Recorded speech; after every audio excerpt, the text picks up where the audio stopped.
Welcome to Kenton's videos. Enjoy the video. In this video, I will explain how to play Plants vs. Zombies on PC. First, we will explore the various ways you can enjoy this classic tower defense game on your computer. We'll cover official purchases, subscription services, and even alternative methods like emulators.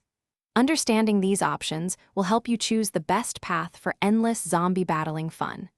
Get ready to defend your brain with an army of powerful plants. The most straightforward way to play is through official channels.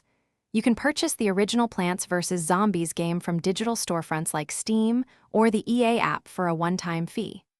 Newer iterations, such as Plants vs. Zombies 2, are often available through subscription services, offering hundreds of levels and unique challenges. These methods guarantee a legitimate copy, full support, and a consistent gaming experience.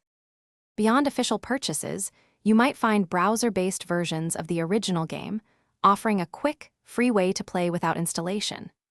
Another option is using an Android emulator, like BlueStacks, to run the mobile version of Plants vs. Zombies on your PC.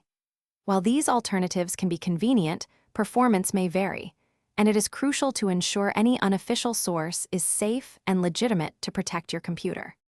When deciding, consider your priorities. For the most stable and feature-rich experience, official PC versions are generally recommended. If you prefer a free option or want to play the mobile version on a larger screen, an emulator or browser game might be suitable. Always check your computer's specifications and internet connection to ensure smooth gameplay, regardless of your chosen method for battling those brain-hungry zombies. Thanks for watching. Consider subscribing if we helped you.